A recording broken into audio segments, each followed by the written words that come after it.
இந்த வீட்டுக்கு முன்னாடி பாறேன். இந்த வீட்டுக்கு முன்னாடி பாறேன். இந்த வீட்டுக்கு முன்னாடி பாறேன். நிறைய செடியெல்லாம் போட்டிருக்காங்க. சூப்பரா இருக்கு. அந்த வீட்டுக்கு முன்னாடி பாறேன். நிறைய செடி இருக்கு. சூப்பரா இருக்கு.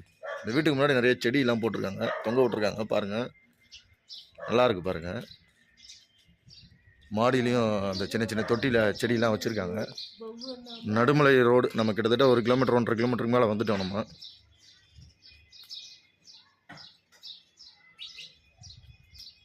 இது இடம் வந்து பார்த்திங்கன்னா நடுமலை ரோடு, அண்ணா நகர், வால்பாறை. இங்கே ஒரு தனலக்ஷ்மி கனரக ஓட்டுநர் பயிற்சி பள்ளின்னு ஒன்று இருக்குது. காலையில் ஒரு 6 6:45 கூட்டம் அதிகமாக இல்லை. நம்ம திரும்பி ரூமுக்கு போவோம். நிறையா சிட்டுக்குருவி நிறையா இருக்குங்க. சிட்டுக்குருவி நிறையா இருக்குங்க. சிட்டுக்குருவி இனமே அழிஞ்சு போச்சுங்க. இந்த சிட்டுக்குருவி பார்த்தீங்கன்னா பாருங்கள், சூப்பராக இருக்குது. சிட்டுக்குருவி இனமே அழிஞ்சு போச்சு. ஆனால் நம்ம ஊரில் ஆனால் இன்னும் இந்த மாதிரி ஹில் ஸ்டேஷன்லலாம் இந்த சிட்டுக்குருவிகள் இன்னும் உயிர் வாழ்ந்துட்டு தாங்க இருக்குது. இது ஒரு அரிய வகை பறவை இனம். இந்த இனத்தை நம்ம அழிச்சிட்டோம்.